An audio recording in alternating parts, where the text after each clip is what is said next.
Isang milyonaryo ang ilang segundo na lang ay mawawala ng lahat hanggang sa may ibinulong ang isang mahirap na tagalinis na nagbago ng kanyang kapalaran. Ang sumunod na nangyari ay ikinagulat ng lahat. Bago tayo magsimula, mag-iwan ng komento kung saan ka nanonood at sa huli, huwag kalimutang bigyan ng marka ang kwentong ito mula 0 hanggang 10. Tara na! Si Ricardo Garcia ay ilang saglit na lang bago pirmahan ang isang kontrata na magiging pinakamahalagang kasunduan sa negosyo ng kanyang buhay. Nangako ang Calliope Corporation na babaguhin ang kanyang kumpanya at dadalhin ito sa di masukat na tagumpay. Bilyong dolyar ang nakataya, nakatutok at kumpiyansa, handa na sanang pumirma si Ricardo nang biglang bumukas ang pinto ng silid. Pumasok si Jennifer, isang tagalinis, habang itinutulak ang kanyang kariton. Kukunin ko lang ang basura sandali, mahina niyang bulong. Wala halos nakapansin. Puno ng sigla ang silid habang lahat ay sabik na inaasahan ng pagsasanib. Tahimik na lumapit si Jennifer sa basurahan sa tabi ng upuan ni Ricardo. Yumuko siya, tila inaayos ang bag.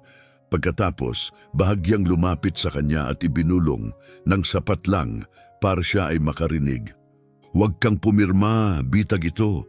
Napatigil si Ricardo, natigilan ang kanyang kamay sa ere ilang pulgada mula sa papel. Nabitawan niya ang bolpen na tahimik na bumagsak sa mesa. Ano? Bulong niya, gulat na gulat. Dahan-dahang tumayo si Jennifer at tinitigan siya sa mata bago muling tumalikod na parang walang nangyari. Kalmado niyang kinuha ang basura at itinulak palabas ang kariton. Pero hindi na mapakali si Ricardo. Ricardo, tanong ni Ismael, ang kanyang matagal ng kasosyo na may kakaibang ekspresyon.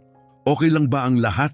Tanong ni Manuel, kinatawan ng Calliope mula sa kabilang dulo ng mesa. Handa ka na bang pumirma? Nilunok ni Ricardo ang laway niya, muling tumingin sa folder sa harap niya, ang naglalaman ng lahat ng dokumento ng pagsasanib. Tumingin siya kay Ismael, pagkatapos kay Manuel, at sa huli sa pinto kung saan halos nakaalis na si Jennifer. May kakaiba. Bigyan niyo ako ng 5 minuto, biglang sabi ni Ricardo. Sabay tayo. 5 minuto? Tanong ni Ismael na pilit nagpapanatili ng normal na tono pero nanlilisik ang mata. May problema ba? May aasikasuhin lang ako, sagot ni Ricardo, sabay lakad papalabas. Mr. Garcia, singit ni Manuel, nandito na ang lahat tapos na ang usapan, wala nang dapat pagtalunan. 5 minuto, ulit ni Ricardo, mas matatag ang boses. Hindi na siya naghintay ng sagot. Lumabas siya at isinara ang pinto. Ilang hakbang lang sa unahan si Jennifer, tulak ang kanyang kariton. Nang marinig niyang paparating si Ricardo, huminto siya. Ikaw, sabi ni Ricardo, sabay turo sa kanya, sumama ka sa akin. Ngayon, nagulat si Jennifer pero tumango. Tahimik silang naglakad papunta sa isang break room. Nauna si Ricardo pumasok, sumunod si Jennifer. Isinara niya ang pinto ng may bigat at hinarap siya. Seryoso ang tingin. Magpaliwanag ka, matigas niyang sabi. Nakahalukip-kip ang mga braso at dapat maganda ang paliwanag mo. Kung istorbo lang ang ginawa mo, sisibakin kita. Nakatayo lang si Jennifer, hawak ang sako ng basura. Alam kong parang kabaliwan ito, aniya. Pero may mga narinig akong usapan, mga bagay na walang ibang nakakaalam. Plano ka nilang pabagsakin. Sino ang sila? Matalim na tanong ni Ricardo. Ang Calliope at si Ismael, sagot ni Jennifer. Bahagyang nanginginig ang boses. May tinagong mga utang sa kontrata. Kapag pumirma ka, babagsak ang kumpanya mo. Mawawala lahat. Hindi agad nakasagot si Ricardo. Tinitigan lang niya ito. Bahagi ng isip niya ay gustong tumawa. Pero sa kaibuturan, may kakaiba siyang naramdaman. Parang may malamig na hangin na dumampi sa kanya. Ano pangalan mo? Tanong niya. Jennifer, gaano ka nakatagal dito nagtatrabaho? 8 buwan, karamihan night shift. Lumapit si Ricardo, matalimang tingin. Maliwanag na ito, kung nagsisinungaling ka o gumagawa lang ng gulo, bukas tanggal ka na. Hindi na tinag si Jennifer, naiintindihan ko. Pero kung manahimik ako at hayaan kang pumirma, alam kong hindi ko mapapatawad ang sarili ko. Lumayo si Ricardo at tumingin sa lungsod sa labas ng salamin. Hindi nagbabago ang skyline ng Chicago, pero ang mundo niya ay gumuguho. Wala namang dahilan si Jennifer para magsalita. Wala siyang mapapala, puro panganib ang nakataya. Pero nandito siya nagsasabi ng totoo. May ebidensya ka ba? Tanong niya. Hindi inaalis ang tingin sa labas. Meron. Screenshots, dokumento, recordings. May papakita ko sa iyo ngayong gabi, alas 7. Dito rin. Tumango si Ricardo. Dalhin mo lahat, pero kung hindi ako makumbinsi, bukas huli na ang araw mo rito. Tumango si Jennifer ng simple. Pagkaalis niya, idinikit ni Ricardo ang noo niya sa malamig na salamin. Sa loob ng boardroom, nakalatag pa rin ang kontrata, naghihintay sa kanyang pirma. Sa unang pagkakataon sa kanyang karera, hindi sigurado si Ricardo Garcia kung ano ang dapat niyang gawin. Bumalik siya sa silid, mabilis ang tibok ng puso. Lahat ay napatingin sa kanya. Si Ismael ay may ibinubulong kay Manuel, ngunit agad na umayos ng upo. All good? Tanong nito, pilit na nakangiti. Yes, sagot ni Ricardo, ngunit itinago ang lahat ng nasa isip niya. Naglakad pabalik si Ricardo sa mesa pero hindi siya umupo. Lumipat ang kanyang mga mata mula sa kontrata patungo sa mga mukha ng mga lalaking nakatingin sa kanya. Sa totoo lang, mabagal niyang sabi, sa tingin ko kailangan ko pang balikan ang ilang bahagi ng kasunduan. Review, kumunot ang noo ni Manuel. Mr. Garcia, ilang linggo nating pinagtrabahuhan ang bawat detalye ng kasunduang ito. At iyan mismo ang dahilan, kalmadong tugon ni Ricardo. Gusto kong silipin pa ng isa pang beses. Kinuha niya ang folder, isinara ito ng mahigpit at sinabi, magkita na lang tayo ulit bukas. Tumahimik ang silid, tumayo si Ismael, itinukod ang mga kamao sa mesa. Ricardo, hindi ito makatuwiran. Nasasayang ang oras natin. May ibang bibili ang Calliope, alam mo yon. Hayaan mo silang pumila, malamig na sabi ni Ricardo, nakatingin ng direkta sa matagal na niyang kaibigan. Isang gabi lang, walang mababago. Meron, singal ni Ismael. Ibinagsak ni Manuel ang kamay sa mesa. Magulo ang merkado, gumagalaw ang stock. Ngayon o kailanman, pinanood ni Ricardo ang desperasyon nila. Tama si Jennifer, hindi normal ang ganitong klaseng pamimilit. Akin ang desisyon. Mahina ngunit matatag niyang wika. Ipinatong niya ang kontrata sa kanyang briefcase. Magkikita tayo bukas.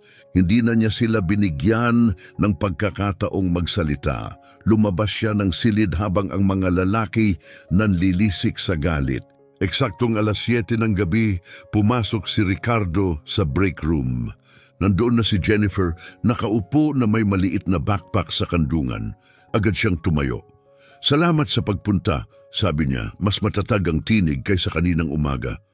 Ipakita mo sa akin kung anong meron ka. Umupo si Ricardo sa tapat niya sa maliit na bilog na mesa. Binuksan ni Jennifer ang backpack at kinuha ang kanyang telepono.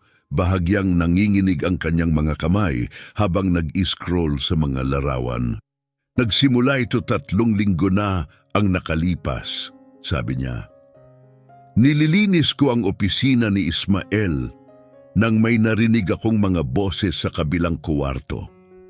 Huminga siya ng malalim. Nakilala ko ang boses niya at isang babae. Pinag-uusapan kanila. Lumapit si Ricardo. Ituloy mo. Ang pangalan niya Gabriela, blonde, matangkad, laging mamahalin ang suot in-slide ni Jennifer ang daliri sa screen, ipinakita ang isang malabong larawan mula sa siwang ng pinto.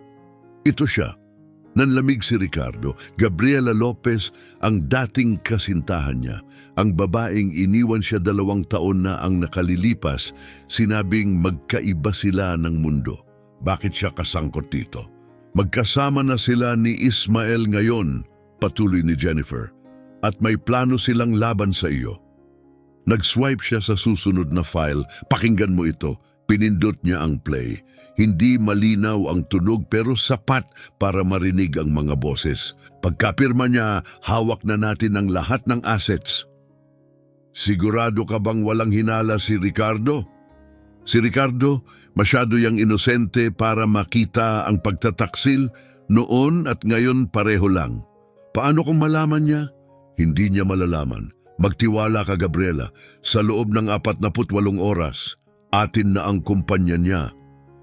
Napahawak si Ricardo sa mukha niya, parang umiikot ang silid. Hindi maikakaila ang boses ni Ismael at ang tawa ni Gabriela, ang tawang dati niyang minahal. Ngayon ay parang lason. May iba pa ba? Garalgal ang boses niyang tanong. Tumango si Jennifer at nag-swipe ulit, mga malabong litrato ng mga dokumento, mga kontratang may ibang nilalaman kaysa sa ipinakita kay Ricardo, mga bank transfer papunta sa mga account na hindi niya kilala.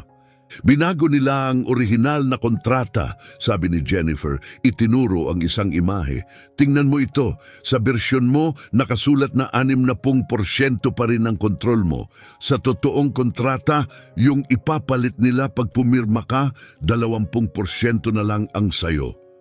Mabilis na kinuha ni Ricardo ang telepono, titig sa screen.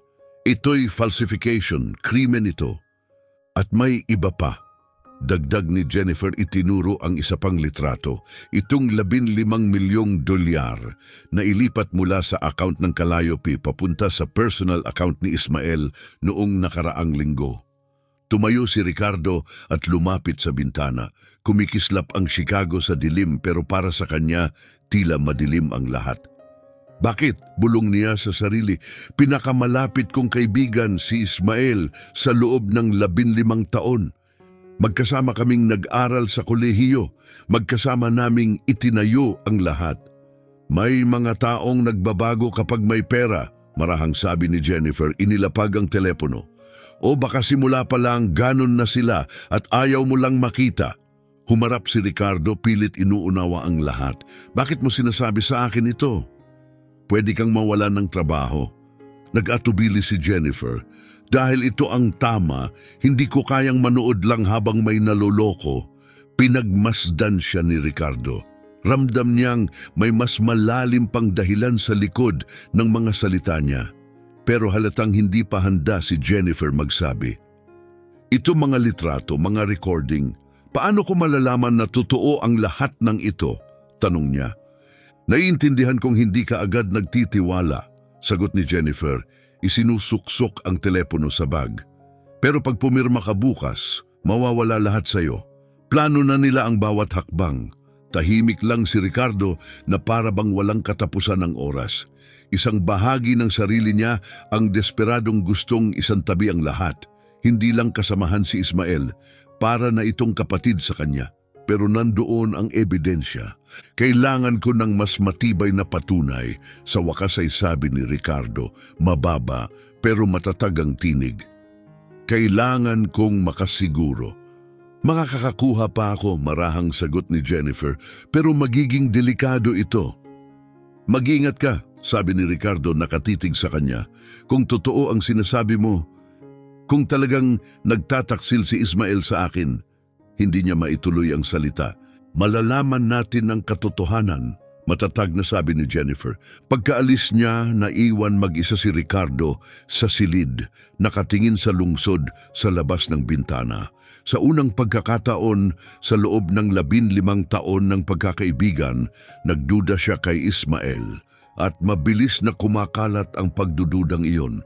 Kinabukasan, mas maaga kaysa dati dumating si Ricardo sa opisina. Buong gabi niyang iniisip ang ebidensyang ibinigay ni Jennifer, ang mga larawan ng binagong kontrata, ang audio ng boses ni Ismael na nag-e-echo ng pagtataksil. Kailangan niya ng mga sagot. Dumiretso siya sa Human Resources. Gusto ko sanang makita ang file ni Jennifer Santos, sabi niya kay Martha, ang HR administrator. File ng cleaning lady? Tanong nito habang inaayos ang salamin. May nangyari ba? Routine check lang, pagsisinungaling ni Ricardo. Kailangan ko lang i-verify ang ilang detalye. Dinala ni Martha ang isang manipis na folder. Binuksan ni Ricardo at nanlaki ang mga mata niya sa nabasa. Jennifer Santos, 28 taong gulang, degree sa Business Administration mula Northwestern University, espesyalisasyon sa Corporate Finance, dating nagtatrabaho sa McKinsey & Company. McKinsey? Bulong ni Ricardo. Paumanhin! Tanong ni Martha lumalapit. Wala yon. Salamat, mabilis na isinara ni Ricardo ang folder at ibinalik kay Martha. Umalis ng HR na naguguluhan ng isip. Si Jennifer pala ay nagtrabaho sa McKinsey, isa sa pinaka-prestihiyosong consulting firm sa mundo. Paano napunta ang isang taong may ganong background sa paglilinis ng opisina sa kanyang kumpanya? Sa oras ng tanghalian, hinanap ni Ricardo si Jennifer sa mga pasilyo hanggang makita niya ito sa ika-12 palapag, naglilinis ng bintana sa isang maliit na conference room. Jennifer, tawag niya habang papalapit, kailangan kitang makausap. Nagulat ito. May nangyari ba? May nalaman ka ba tungkol kay Ismael? Sa totoo lang, sabi ni Ricardo, nakahalukip-kip, may nalaman ako tungkol sa'yo. Namutla ang mukha ni Jennifer. Northwestern University, McKinsey & Company, Corporate Finance, patuloy ni Ricardo. Binitiwan ni Jennifer ang pamunas at huminga ng malalim. Tiningnan mo ang file ko. Bakit hindi mo sinabi kung sino ka talaga? Lumingon-lingon si Jennifer para matiyak na walang nakakarinig bago sumagot. Dahil wala naman yang halaga, mapait niyang sabi, walang pakialam dito kung ilang degree ang meron ako o kung saan ako nagtrabaho noon. Para sa kanila, isa lang akong babaeng Latina na tagalinis. Pero McKinsey, impressive yun. Paano ako napunta dito? Putol ni Jennifer. Gusto mo ang totoo? 2 taon akong nagtrabaho sa McKinsey. Magaling ako, sobrang galing. Pero pagdating ng promotion, laging may dahilan. Nakikita ni Ricardo ang kirot sa mga mata niya. Una, sabi nila kailangan ko pa ng experience. Pagkatapos na ang style ko raw ng komunikasyon ay hindi akma sa company culture. Ngumiti si Jennifer ng tuyo, walang halong saya. Translation? Sobra akong kompetente pero hindi ako mukhang taong gusto nila sa leadership. Diskriminasyon yan, sabi ni Ricardo. Pwede mo silang idemanda. Gamit ang anong pera? Marahang tanong ni Jennifer, pinupulot ang timba. At sino ang maniniwala sa isang Latina laban sa dambuhalang McKinsey? Walang masabi si Ricardo, hirap intindihin ang kawalang katarungan. At ang pamilya mo, sa huli, sabi niya, binanggit mo dati ang kapatid mong babae.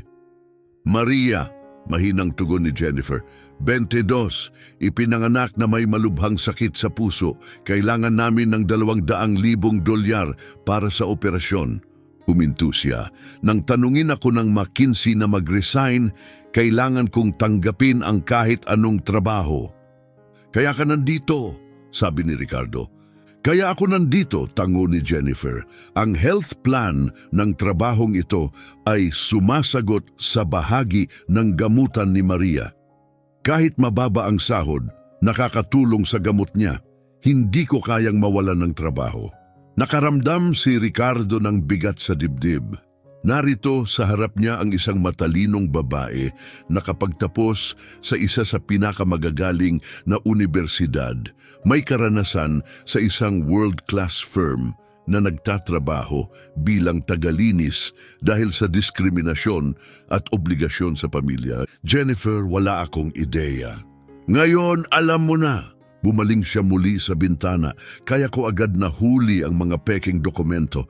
Taon na kong nag-aanalisa ng corporate contracts. Halata agad sa akin ang mga pagkakaiba. At yan ang dahilan kung bakit mo ako binalaan. Mahina pero malinaw na sabi ni Ricardo. Bahagi lang, amin ni Jennifer.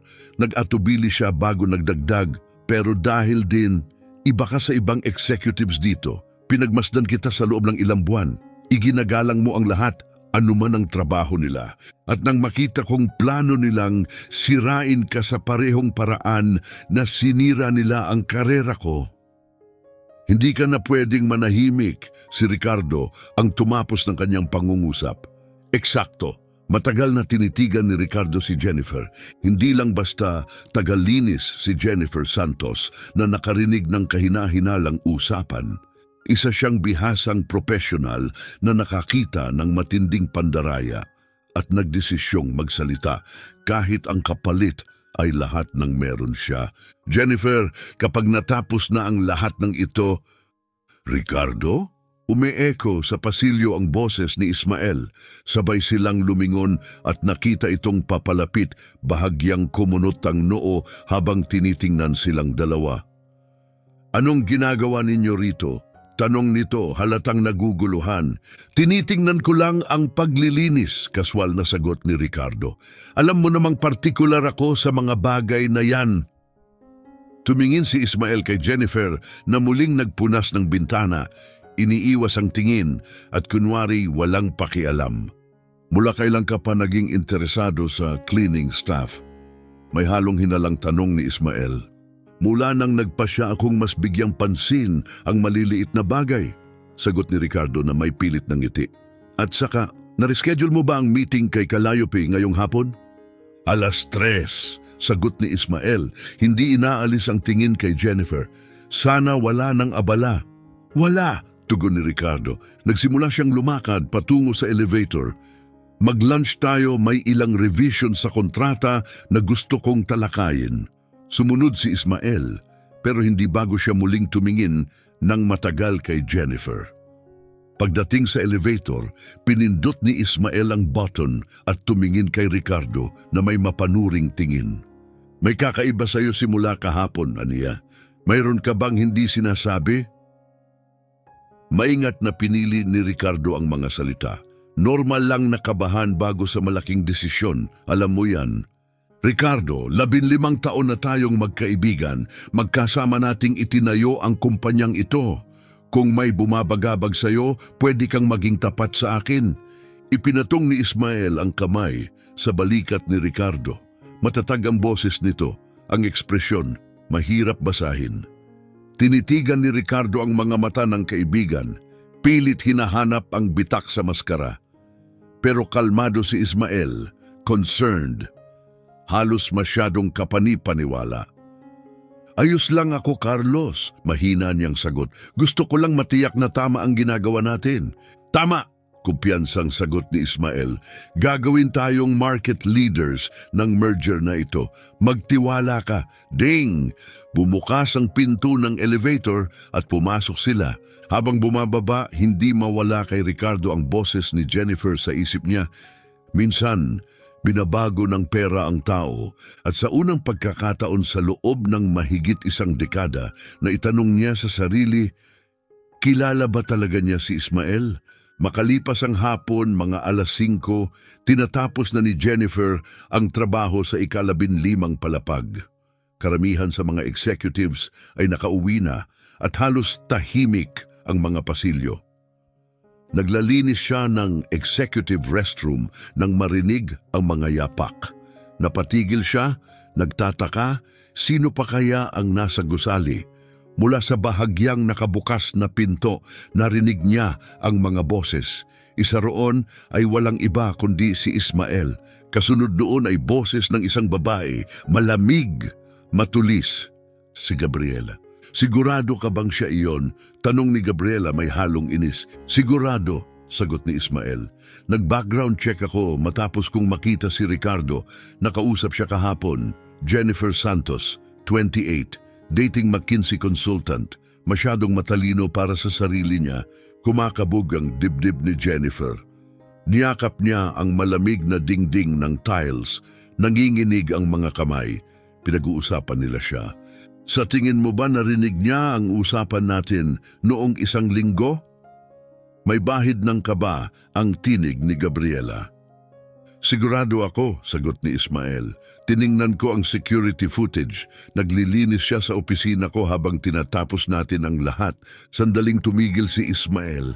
At ngayong araw, iba ang asal ni Ricardo. Umatras sa pagpirma, nagsimulang magtanong tungkol sa mga detalyeng matagal na naming napagkasunduan. Buisit, Singhal ni Gabriela, kapag nalaman ni Ricardo ang tungkol sa atin sa mga money transfer, hindi niya malalaman, putol ni Ismael, hindi kung kikilos tayo agad. Kailangan kong ayusin ang cleaning lady bago niya masira ang lahat. Tinakpan ni Jennifer ang bibig niya para pigilan ang paghikbi. Alam nilang natuklasan niya ang kanilang lihim. Paano? Tanong ni Gabriela. Sa pinakamasakit, pinakahihiyang paraan, malamig na tugon ni Ismael. Aakusahan ko siyang nagnakaw sa harap ng lahat. Walang maniniwala sa isang janitor na tinanggal sa trabaho kaysa sa akin. At kung subukan siyang ipagtanggol ni Ricardo, mababa ang tawa ni Ismael. 15 taon na kaming magkaibigan ni Ricardo. Kahit may alinlangan siya, hindi niya ako lalabanan sa publiko. Hindi para sa isang cleaning lady. Masyado siyang predictable. Pumikit si Jennifer, nag-uumapaw ang luha. Ibinuwis niya ang lahat para gawin ang tama at ngayon plano nilang sirain ang reputasyon niya, ang karera niya at tanging pinagkukunan ng kabuhayan. Kailan? Tanong ni Gabriela. Ngayon, tatawagin ko siya sa main auditorium. Sasabihin kong may urgent safety meeting para sa staff. Unti-unting lumayo ang kanilang mga boses. Naiwan si Jennifer sa loob ng banyo, nanginginig ang buong katawan. Naalala niya si Maria, ang kapatid niyang umaasa sa health insurance ng trabahong ito na ang gamot ay sakop ng kumpanya. Kung mawawala ang trabahong ito, pati kinabukasan ni Maria ay malalagay sa panganib. Kung matatanggal siya for cause, hindi lang sahod ang mawawala kay Ana. Pati na rin ang benepisyong medikal na sumasagot sa gamutan ng kanyang kapatid. Biglang bumukas ang intercom ng gusali, may kasamang static na ugong. Lahat ng empleyado mangyaring pumunta agad sa main auditorium para sa isang emergency safety meeting. Inuulit, lahat ng empleyado sa main auditorium. Pumikit si Ana, huminga ng malalim at inayos ang kanyang tindig. Anuman ang mangyayari, haharapin niya ito ng taas noo. Hindi niya hahayaang makita ni Ismael na siya'y durog. Puno ang auditorium, siksikan mula harap hanggang likod. Mga empleyado mula sa iba't ibang departamento ang pumuno sa mga upuan, nagbubulungan at naghuhula tungkol sa biglaang pagpupulong. Pumasok si Ana mula sa likuran, matatag ang mga hakbang, nakataas ang baba. Tumayo siya sa may dingding sa likod, pilit iniiwasan ang spotlight. Sa harap, nakaupo si Ricardo kasama ang iba pang executives. Saglit na naglibot ang tingin nito at nagtagpo ang kanilang mga mata. Nakita ni Ana ang pagkalito sa mukha niya. Malinaw na hindi siya ang nagpasimula ng pulong na ito. Umakyat si Ismael sa entablado, may dalang Manila folder at mabigat ang ekspresyon. Salamat sa mabilis na pagdalo ninyo, panimula niya, malakas ang tinig sa mikropono. Sa kasamaang palad, kailangan kong talakayin ang isang seryosong paglabag sa seguridad ng kumpanya. Nag-alingas-ngas ang mga tao, parang alon na kumalat. Kahapon, pagpapatuloy ni Ismael, natuklasan naming may mga sensitibong dokumento ng kumpanya na kinuhanan ng larawan at inilabas mula sa executive offices. Tumigil siya, pinipilit na palalimin ang tensyon. Hindi lang ito simpleng paglabag sa aming pulisya, ito ay isang mabigat na akto ng corporate espionage. Nalamig ang sikmura ni Ana, alam niya kung saan patutungo ito. Matapos ang masusing investigasyon kasama ang aming security team, sabi ni Ismael, tuwirang tumingin sa kanya, natukoy na namin ang may sala. Itinuro siya. Ana Santos, cleaning staff, lumapit ka rito. Bumagsak ang katahimikan sa silid. Daang-daang mata ang nakatutok kay Ana. May naguguluhan, may nag-aalinlangan, at may ilan na agad ng huhusga.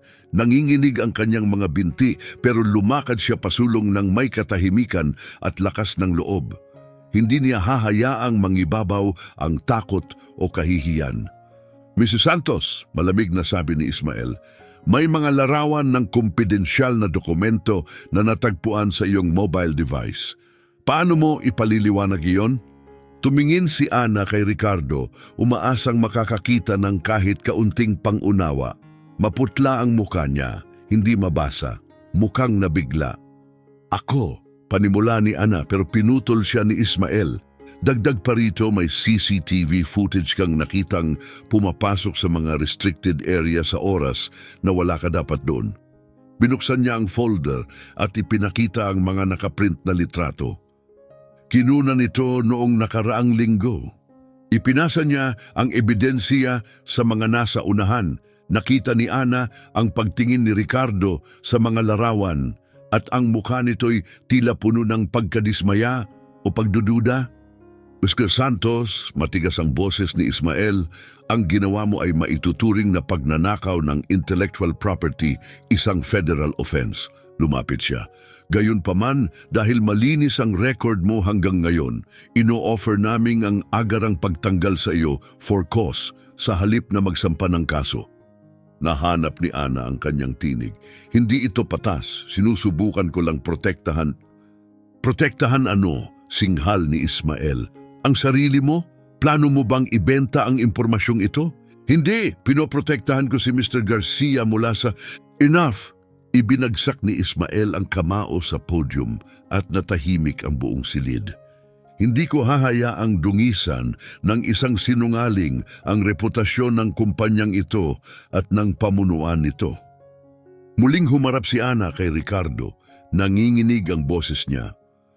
Ricardo, pakiusap, nakita mo ang ebidensya, alam mong iyon ang dahilan kung bakit ko ginawa ito. Tumayo si Ricardo mula sa kanyang upuan. Sa isang iglap, naniwala si Ana na ipagtatanggol siya nito.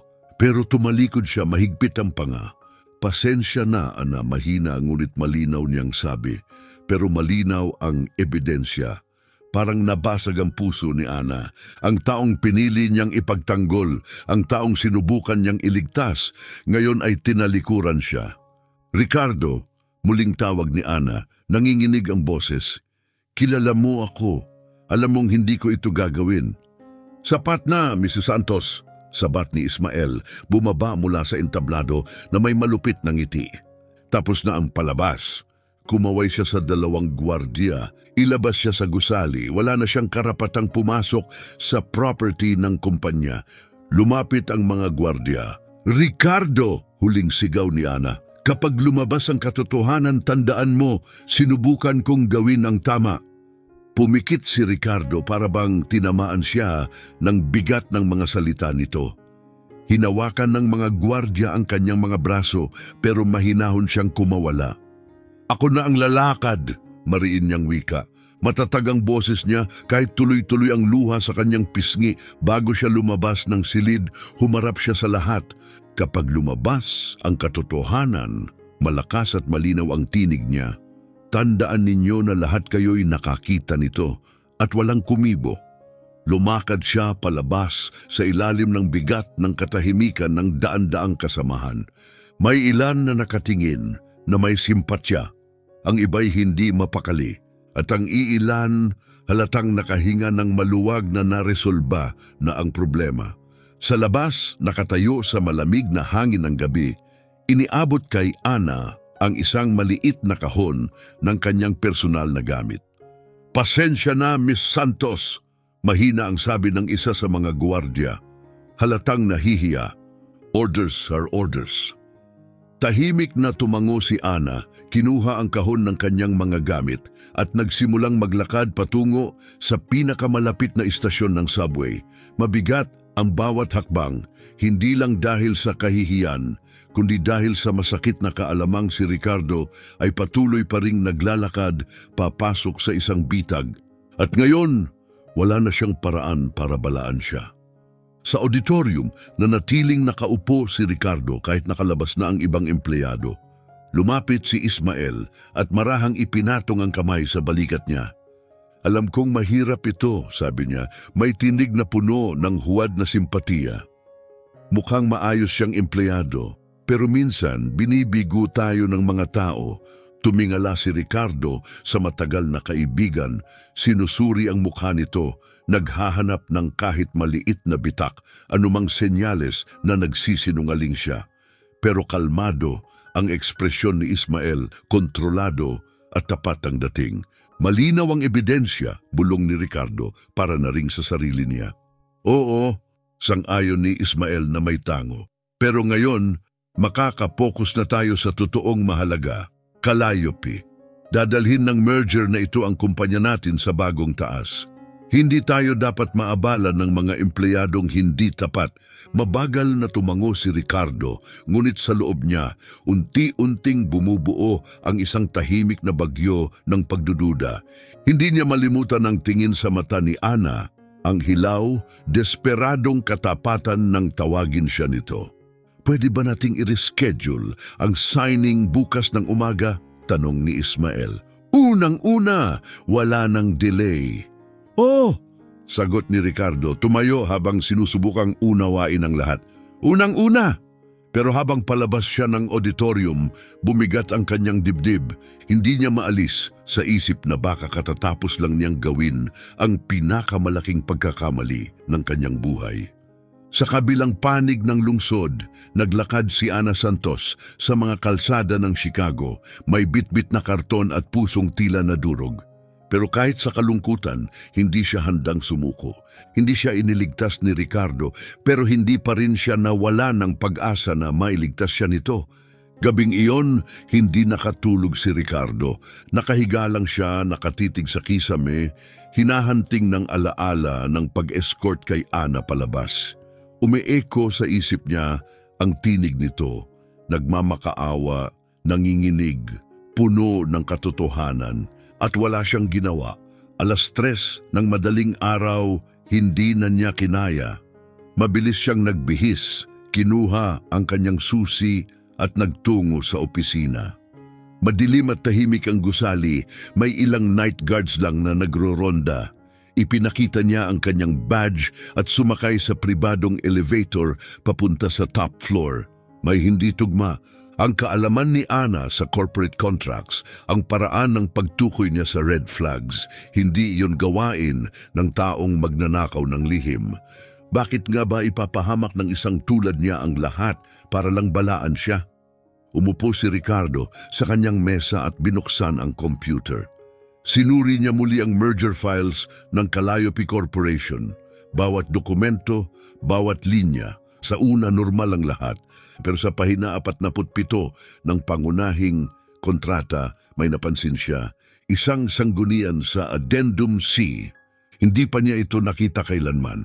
Dapat daw itong naglalaman ng technical specs at post-merger asset allocations. Pero wala ito sa shared folder.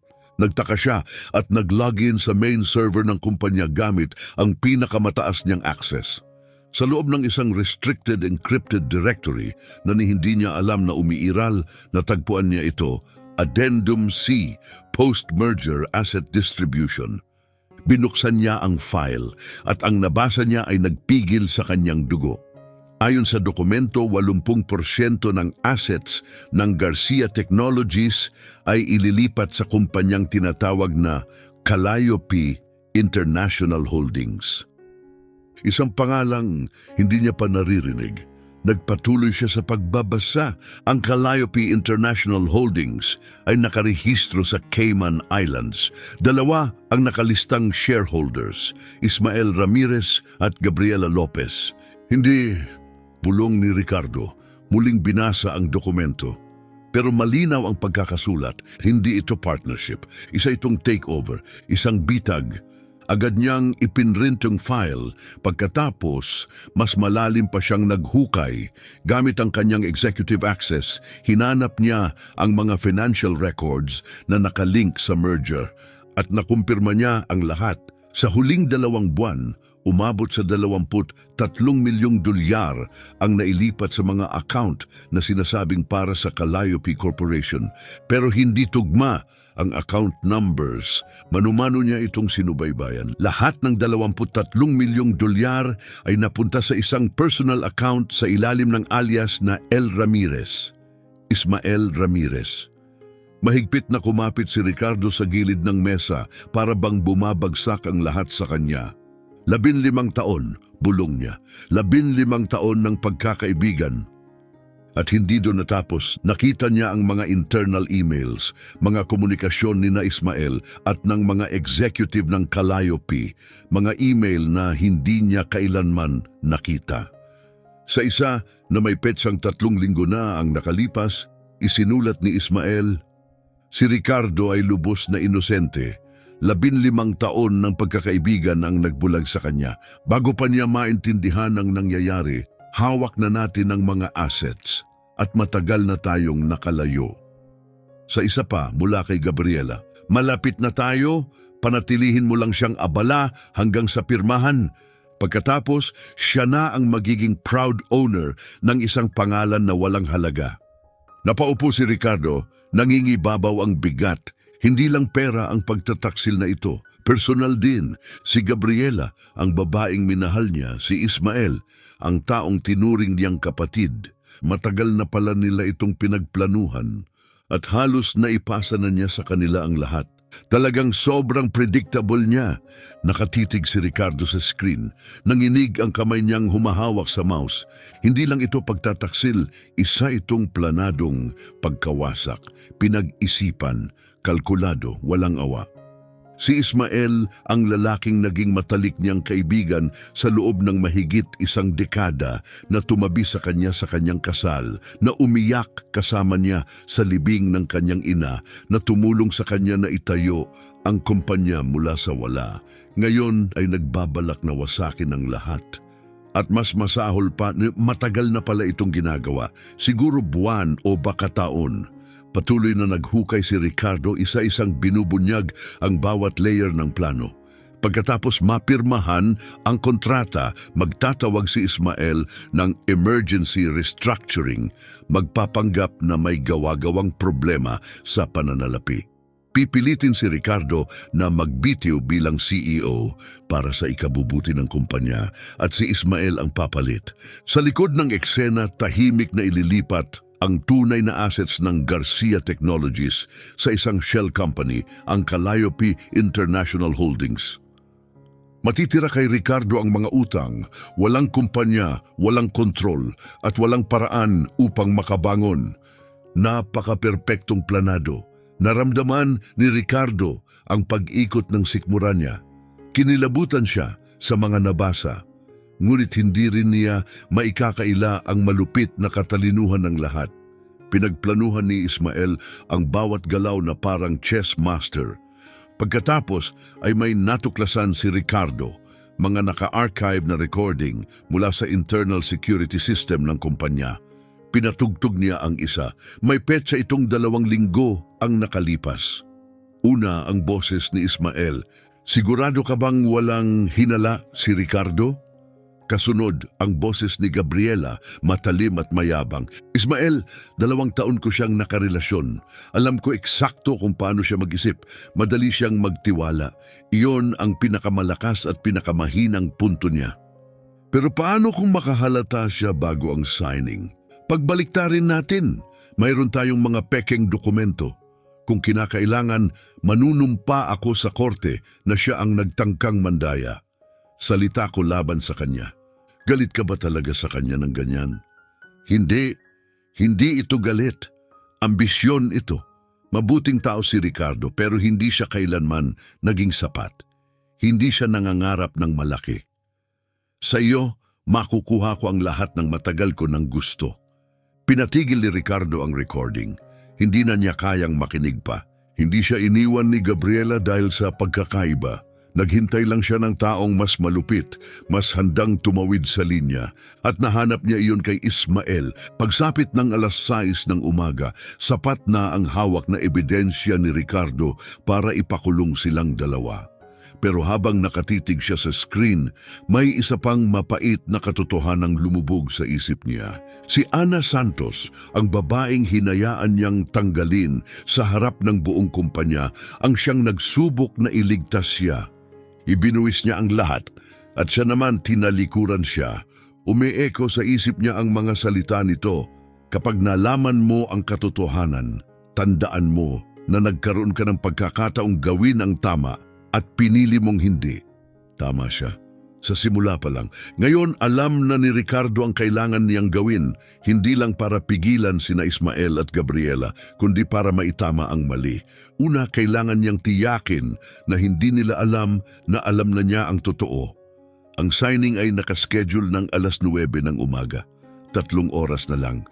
Kinopya niya ang lahat ng files sa isang flash drive. Pagkatapos, in-email niya ang mga dokumento sa sarili niya gamit ang 3 magkakaibang account. Sa huli, binura niya ang browser history, pinatay ang computer at nilock ang opisina. Biglang tumunog ang telepono. Si Ismael. "Ricardo, buti sinagot mo," sabi nito gamit ang kunwaring nag-aalalang boses. "Hindi ako nakatulog kagabi matapos ang nangyari sa cleaning lady. Alam kong nakaapekto yun sa iyo." "Ayos lang ako," sagot ni Ricardo, pinilit ang kalmadong tinig. "Mahirap, oo, pero tama ka, malinaw ang ebidensya. Nakakagaan ng loob na naiintindihan mo," sagot ni Ismael na parang nakahinga ng maluwag. "Kung ganon, tuloy tayo ngayong araw? 9:00, tama?" "Eksakto. Ricardo, anuman ang mangyari sa negosyo, tandaan mo, ang pagkakaibigan natin ang pinakamahalaga." Pumikit si Ricardo, halos masuka sa pagkukunwari. "Sa akin din, Ismael," mahina niyang tugon. "Sa akin din." Pagkatapos ng tawag, tumayo si Ricardo sa bintana, pinagmamasdan ang paggising ng Chicago sa ilalim ng umagang araw. Alam niya ang dapat gawin, hindi lang para iligtas ang kanyang kumpanya, kundi para igalang ang babaeng nagsakripisyo ng lahat para protektahan siya nang walang ibang gumawa. Panahon na para siya naman ng lumaban para kay Ana, pero una, kailangan niya siyang hanapin. Kinansela ni Ricardo ang meeting kasama ang Calliope, sinabing may family emergency. Galit na galit si Ismael pero wala na siyang pakialam. Mas mahalaga ang dapat gawin. Gamit ang HR records, natuntun niya ang address ni Ana, 847 Lincoln Street, apartment 2B sa Pilsen neighborhood ng Chicago. Isang lugar ng lungsod na hindi pa niya napupuntahan. Isang working class area, karamihan ay Latino, malayo sa mundo ng salamin at bakal na nakasanayan niya. Nagmaneho siya sa makikitid na kalsada, dinaanan ang matatandang gusaling ladrilyo na may kalawangin ng mga balkonahe, kupas na mga tindahan at mga batang naglalaro sa basag-basag na bangketa. Huminto siya sa harap ng isang 3 palapag na gusaling halatang pinagdaanan na ng panahon. Kupas ang pintura, kumakalansing ang hagdan. Umakyat siya sa 2 palapag at huminto sa harap ng apartment 2B. Huminga siya ng malalim pagkatapos kumatok. May mga yapak na lumapit, dahan-dahang bumukas ang pinto, nakalak pa sa safety chain. Sa makitid na siwang ng pinto, nasilayan ni Ricardo ang mukha ni Jennifer. Namamaga at mapula ang kanyang mga mata. Halatang buong gabi siyang umiyak. "Anong kailangan mo?" Malamig at maingat ang tinig nito. "Jennifer, kailangan kitang makausap," mahinang sabi ni Ricardo. "Nalaman ko na ang totoo tungkol kay Ismael, tungkol kay Gabriela." Ngayon mo lang nalaman?" Mapait na tawa ni Jennifer. "Sakto naman, matapos mong manood habang pinahiya ako sa harap ng buong kumpanya." "Pakiusap, pakinggan mo lang ako," desperadong sabi niya. "Wala na akong dapat marinig." Sinubukan na niyang isara ang pinto pero maingat na ipinatong ni Ricardo ang kamay niya rito. "Jennifer, makinig ka. Tama ka sa lahat. Nahanap ko ang ebidensya. Ang kontrata, ang shell company, ang mga pekeng bank account. Lahat ng binalaan mo ako, totoo." Napatigil si Jennifer pero hindi pa rin binuksan ng buo ang pinto. "At anong gagawin ko ngayon sa impormasyong yan?" tanong niya. "Tinanggal mo ako. Sinira mo ang pangalan ko. Nawala na ako ng lahat. Wala na akong makukuha." "Meron pa," mabilis na sagot ni Ricardo. "Maaari kong linisin ang pangalan mo." "Nangako ako." Mula sa loob ng apartment may mahinang tinig na tumawag. "Jennifer? Sino yan sa pinto?" Napabuntong hininga si Jennifer. "Kapatid ko." Bulong niya. Tumingin saglit sa pinanggalingan ng tinig. May sakit siya. "Pakiusap," malumanay na sabi ni Ricardo. 5 minuto lang. Nandito ako para humingi ng tawad, ng maayos." Matagal ang katahimikan. Hindi gumalaw si Jennifer. Hindi mabasa ang kanyang mga mata. Sa huli, inalis niya ang safety chain at binuksan ang pinto. Maliit ang apartment pero malinis at maayos ang lahat. Luma ang mga kasangkapan pero maingat na inaalagaan. Nakasabit sa dingding ang mga litrato ng pamilya, magkapatid na nakangiti sa mas magagandang panahon. Maria, mahinang tawag ni Jennifer, may bisita tayo. Lumabas ang isang marupok na dalaga, halos 22 ang edad. Kaparehong kayumangging mga mata ni Jennifer, kaparehong mahinhin na mga anyo, pero maputla ang balat at bawat hakbang ay tila kumukuha ng lakas mula sa kanya. "Hi!" Mahina ngunit may nangiting bati ni Maria. "Ikaw siguro ang boss ni Jennifer." Naramdaman ni Ricardo ang bigat sa dibdib. Doon niya na-realize, hindi pa sinasabi ni Jennifer sa kapatid ang totoo. Hindi tungkol sa pagkakatanggal, hindi tungkol sa nangyari. "Dating boss," maingat na pagwawasto ni Jennifer. "Maria, ito si Ricardo Garcia." Iniabot ni Maria ang payat na kamay. Maingat itong hinawakan ni Ricardo. Lagi niyang sinasabi na iba ka, ani Maria. Hindi ka tulad ng iba. Mas tao. Tumingin si Ricardo kay Jennifer. Mabilis itong tumalikod, nahihiya. "Maria, kailangan mong magpahinga," sabi ni Jennifer. "Tandaan ang sinabi ng doktor." "Oo," tango ni Maria at bumalik sa kanyang silid. Pero bago tuluyang mawala, lumingon siya. "Ikinagagalak kitang makilala, Mr. Garcia. Pakiusap. Alagaan mo ang ate ko. Siya ang pinakamapangahas na tao na kilala ko." Pagkaalis ni Maria, lumingon si Ricardo kay Jennifer. Nanginginig pa rin. "Bakit hindi mo sinabi kung gaano nakalala?" tanong niya. "Sinabi ko namang kailangan niya ng operasyon," sagot ni Jennifer na upo sa sofa. "Hindi ko akalaing kailangan kong ikwento lahat." "Anong klaseng operasyon?" Nagatubili siya. "Heart valve transplant." Ipinanganak si Maria na may depekto. Lumala na ang kondisyon niya. Kung walang operasyon, 6 na buwan na lang daw. Naupo si Ricardo sa harap niya, gulat na gulat. Tahimik na nagtrabaho si Jennifer ng night shift. Naglinis ng banyo para lang manatiling active ang insurance ng kapatid. At hinayaan pa niyang matanggal siya sa gitna ng lahat ng iyon. "Magkano ang operasyon?" 200,000, sagot ni Jennifer, pinupunasan ng mga mata. "Sakop ng insurance ng kumpanya ang 60%. Tinatangkang ipunin ko ang natitira. Nagtatrabaho pa ako tuwing weekend. Ako ang magbabayad," mabilis na sagot ni Ricardo. "Wag!" Bigla siyang tumayo. "Ayokong magmukhang kawanggawa. Hindi ito charity." Tumayo rin si Ricardo. "Ito ang tama. Malaking pagkakamali ang nagawa ko. Nabigo kita noong pinakakailangan mo ako." Lumingon si Jennifer. Nanginginig ang tinig. "Hindi mo lang ako binigo. Pinagtaksilan mo ako. Alam mong hindi ako nagsisinungaling. Alam mo kung sino ako, pero hinayaan mong sirain ni Ismael ang pangalan ko." "Litong-lito ako," pag-amin ni Ricardo. Nanginginig din ang boses.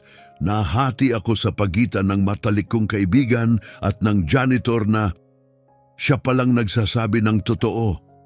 At pinili mo siya," mapait na sabi ni Jennifer. "Pinili mo siya kahit halatang nagsisinungaling siya." Napahawak si Ricardo sa kanyang buhok, hindi makayanan. "Tama ka! Ako'y naging makasarili. Duwag. Pero alam ko na ang totoo ngayon at gusto kong itama." "May mga bagay na hindi na naitatama, Ricardo." Mahina, ngunit mariing sagot ni Jennifer. Lumapit siya sa bintana at tumingin palabas.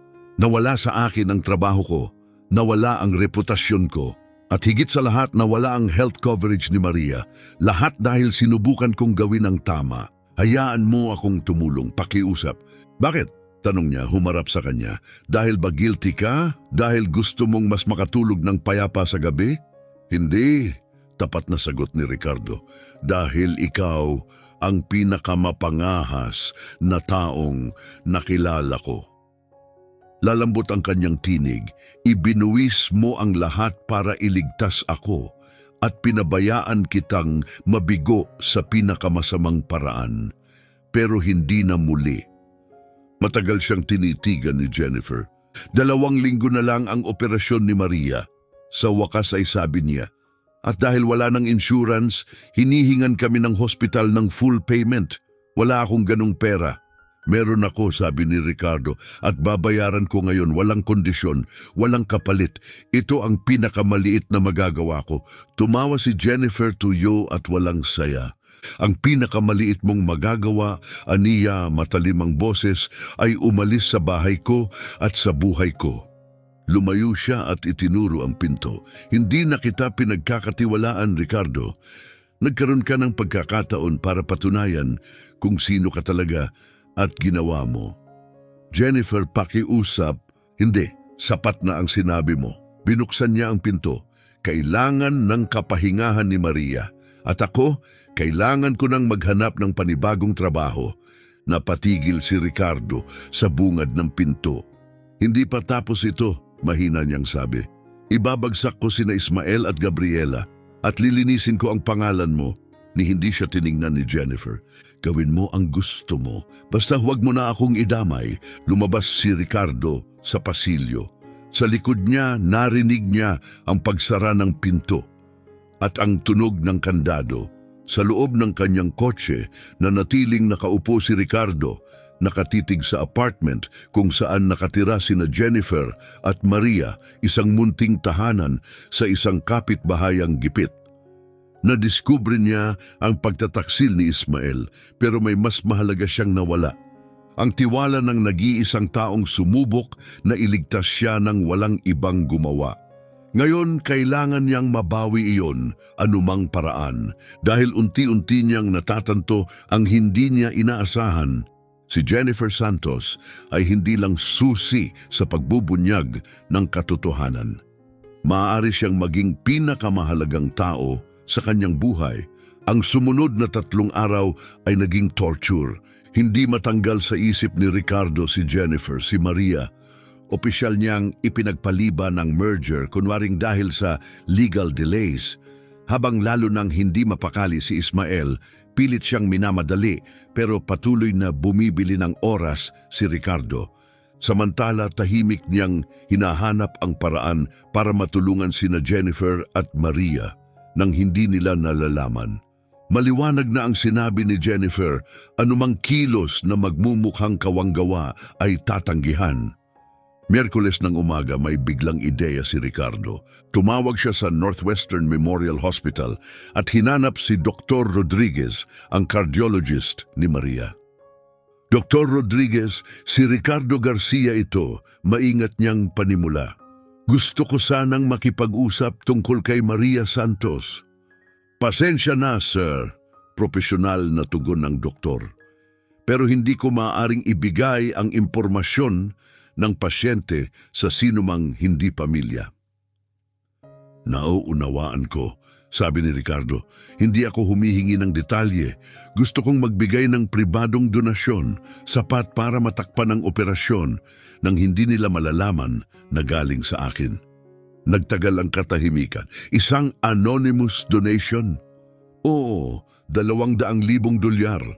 Gusto kong maniwala ang pamilya na galing ito sa isang programa o scholarship, anumang hindi magtataas ng hinala.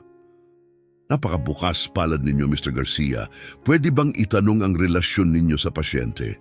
Sabihin na lang natin, may utang ako sa pamilya niya na hindi ko kayang ipaliwanag. Isa pang saglit na katahimikan, may sistema kami para sa donor. Kung darating ang pondo ngayong araw, pwede naming ischedule ang operasyon sa susunod na linggo. Darating ito sa loob ng 1 oras. Kinabukasan, tumawag ang telepono ni Ana. Miss Santos, masiglang tinig ni Dr. Rodriguez. May napakagandang balita ako tungkol sa kapatid mo. Napalundag ang dibdib ni Ana. May nangyari ba? Hindi, kabaligtaran, stable siya at kakalabas lang ng approval mula sa isang government medical aid program para sa critical heart patients. Ang operasyon ni Maria ay 100% covered. Napatigil si Ana. Ano? Pero hindi naman kami nag-apply sa kahit anong programa. Kung minsan, ang ospital mismo ang nagsusumit ng application kapag pasok ang pasyente. Ang mahalaga, maaari na tayong magpatuloy. Nais kong ischedule ang operasyon sa Martes. Pagkatapos ng tawag, umiiyak si Ana, ngunit sa pagkakataong ito, luha ng ginhawa. Mabilis siyang pumasok sa kwarto ni Maria. Maria, mahinang sabi niya, tinapik ang balikat ng kapatid. Gagawin na nila ang operasyon. Nagmulat si Maria, antok pa. Ano? Sabi nila covered na lahat. Sagot ng government program ang lahat ng gastos. Mahigpit niya itong niyakap. Magiging maayos ka na. Totoo na ito. Kinagabihan, tumawag si Dr. Rodriguez kay Ricardo upang kumpirmahin na naproseso na ang donasyon at nakabook na ang procedure. Tahimik na nakaupo si Ricardo sa kanyang opisina, nakakaramdam ng bihirang kapayapaan. Sa wakas, may nagawa siyang makabuluhan, hindi para sa negosyo, hindi para sa reputasyon, kundi dahil ito ang tama. Pero alam niyang hindi sapat ang pagtulong kay Maria. Hindi pa. Kailangan niyang muling buuin ang nasira sa pagitan nila ni Ana. At hindi iyon magagawa sa pera. Kailangan niya itong patunayan sa pamamagitan ng mga aksyon. Biyernes ng gabi, naglalakad si Ricardo sa Millennium Park sa ilalim ng mga ilaw ng kalsada. Naalala niya ang sinabi ni Ana noon. Nagtatrabaho siya ng weekend para kumita ng dagdag. Hanggang ngayon, malamang kumakapit pa rin siya sa mga ganong trabaho. Kinabukasan, nagsimula siyang maghanap sa lungsod. Dumaan siya sa iba't ibang gusali, cafes, law offices, medical clinics, anumang lugar na maaaring kumuha ng weekend cleaners. Sa wakas, bandang 5:00 ng hapon, natagpuan niya ito. Si Ana ay naglilinis ng bintana ng isang maliit na accounting firm sa North Michigan Avenue. Simple lang ang suot niya, nakatali ang buhok, tahimik at matiyaga ang kanyang pagkilos. Determinado. Pinanood siya ni Ricardo mula sa kabilang kalsada. Naghintay siya hanggang lumabas si Ana ng gusali, saka maingat na lumapit. Ana, mahinang sabi niya, lumingon ito, nagulat at halatang inis. Sinusundan mo na ba ako ngayon? Hindi, ibig kong sabihin, oo, pero hindi sa masamang paraan. Pautal na sabi ni Ricardo. Gusto ko lang makausap ka. May trabaho ako, malamig na tugon ni Ana. Alam ko, gusto ko lang, narinig ko na tungkol kay Maria. Na-approve na ang operasyon. At ano ngayon? Maring tanong niya, nakamasid ng may hinala. Masaya ako para sa inyo. Totoong masaya. Salamat, mahina ang sabi ni Ana. Tumalikod siya at nagsimulang maglakad papunta sa pasukan ng subway. Sumabay si Ricardo sa tabi niya. Ana, marahan niyang sabi, pwede bang 5 minuto lang? Para pag-usapan ng ano? Sagot niya nang hindi bumabagal. Para pag-usapan kung gaano ako nagsisisi, sabi niya. Sa lahat, na tama ka sa simula pa lang, na gusto kong itama ang lahat ngayon. Sa totoo lang, huminto si Ana at hinarap siya. Ricardo, pagod ngunit matatag ang tinig niya, naiintindihan kong guilty ka. Pero gaya ng sinabi ko na dati, hindi ko kailangan ng awa mo. Hindi ito awa, sagot ni Ricardo, huminga ng malalim. Ito'y respeto, paghangang totoo, at siguro, higit pa roon, hindi ko pa lubos na alam. Napataas ng kilay si Ana. Higit pa roon, pinapaisip mo ako sa lahat ng akala kong alam ko tungkol sa sarili ko. Sabi niya, bahagyang lumapit. Tungkol sa katapatan, sa tapang, sa paggawa ng tama kahit mahirap. Ricardo, pakiusap tapusin ko lang. Malumanay niyang sabi, ibinuwis mo ang lahat para protektahan ako. At nang kailangan mo ako, wala ako. Pero ang pagkukulang na iyon, ipinakita kung sino talaga ako at kung sino ang gusto kong maging. Tahimik na pinagmasdan siya ni Ana. At sino iyon? Tanong niya. Isang taong karapat-dapat sa tapang na ipinakita mo, sagot niya. Isang taong hindi hinahayaan ng takot o ang maling pagkakaibigan na hadlangan ang paggawa ng tama. Umihip ang malamig na hangin sa pagitan nila. Hinila ni Ana ang coat niya. Ang lamig, bulong niya. May kafe sa kanto. Tahimik ang kafe. May ilang tao lang na nakaupo sa mga booth. Nasa tabi sila ng bintana. May hawak na mainit na tasa ng tsokolate. Kaya, Sabi ni Ana, marahang hinahalo ang kanyang inumin. Anong natuklasan mo tungkol kina Ismael at Gabriela? Kinuha ni Ricardo ang isang folder mula sa bag at inilapag sa mesa. Lahat! Binuksan niya ito at ipinakita ang mga dokumento, ang Shell Corporation, ang binagong kontrata, ang bank records. Plano nilang nakawin ang 80% ng assets ng kumpanya. Binasa ni Ana ang mga papel, sinisipat ang bawat linya.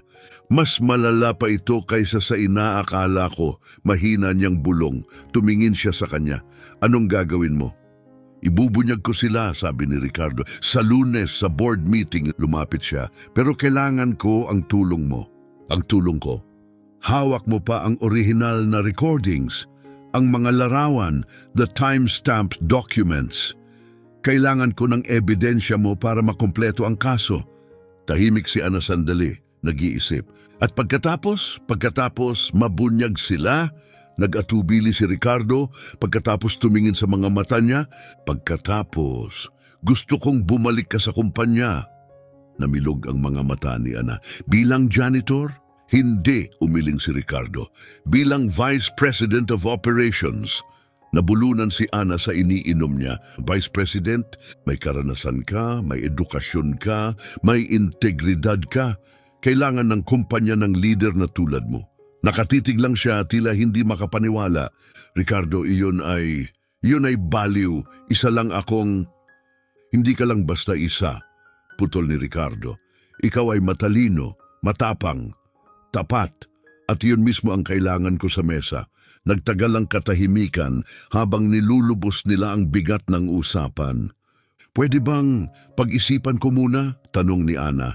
Siyempre, tumango si Ricardo. Pero Ana, iniunat niya ang kamay, huminto ilang pulgada mula sa kanya. Ano man ang desisyon mo tungkol sa trabaho, gusto kong maging parte ka ng buhay ko sa kahit anong paraan na papayagan mo. Tumingin si Ana sa kamay niya pagkatapos sa kanyang mga mata. Ricardo, magkaibang mundo tayo.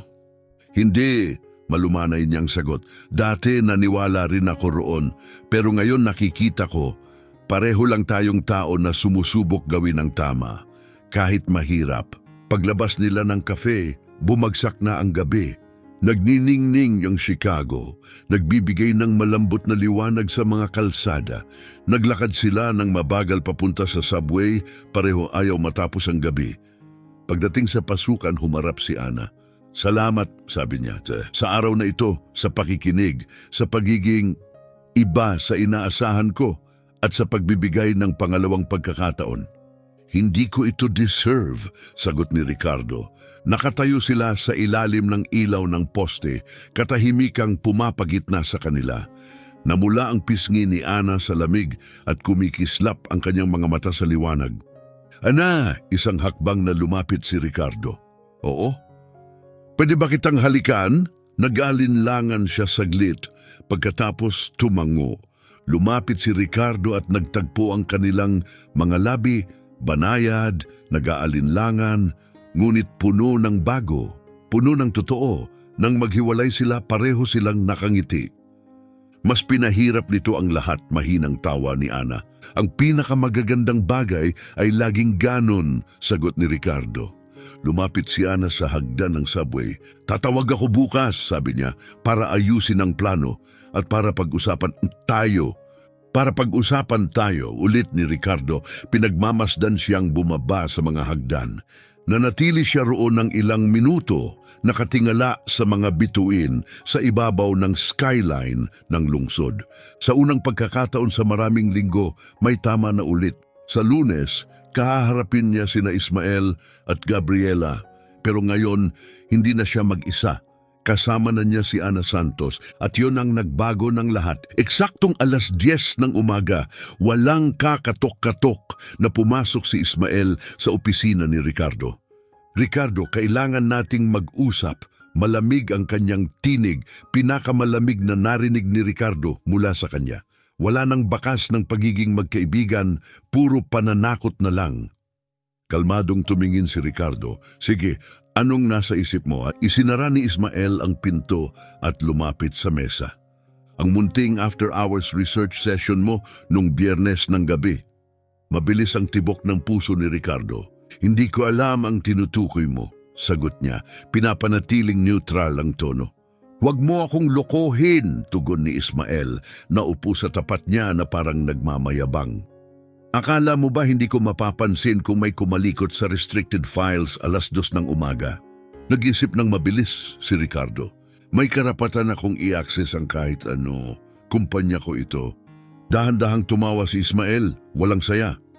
Sa ngayon, anong ibig mong sabihin? Kinuha ni Ismael ang kanyang telepono at inilapag sa mesa.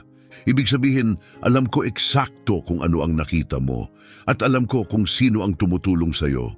Biglang tumayo si Ricardo. Paano mong nalaman yon? Umusli ang ngiti ni Ismael gaya ng taong hawak ang lahat ng baraha. Ricardo, palagi kang masyadong nagtitiwala, masyadong halata. Akala mo ba wala akong taong nagbabantay sa'yo? Bago pa makasagot si Ricardo, bumukas muli ang pinto at pumasok si Gabriela. Immaculate ang itsura niya gaya ng dati, pero iba na ang nasa mga mata niya ngayon, malamig, tuso, malupit.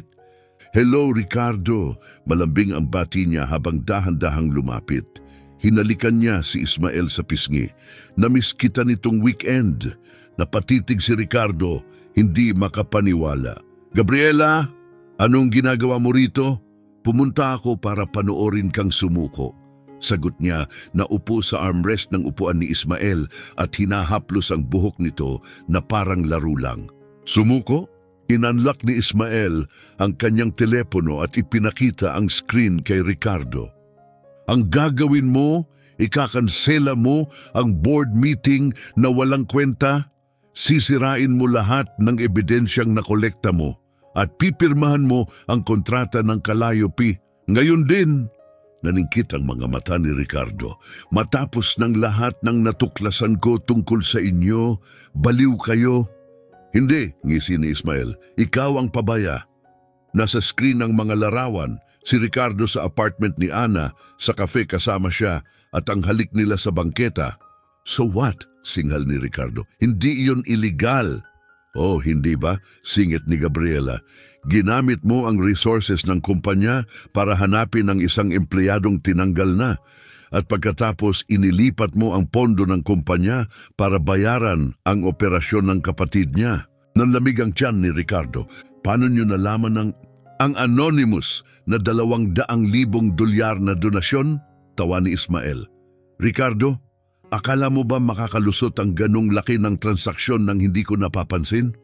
Hindi iyon patunay ng anumang illegal, sagot ni Ricardo. Ngunit naninikip ang boses niya. Patunay iyon ng abuse of power. Malamig na tugon ni Gabriela. Inilabas ang isang folder mula sa kanyang bag. Patunay na may relasyon ka sa isang taong may access sa sensitibong dokumento.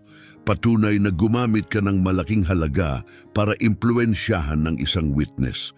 Dinampot ni Ricardo ang folder at binuklat. Pawang peke, mga imbentong email, peking bank records, huwad na kontrata.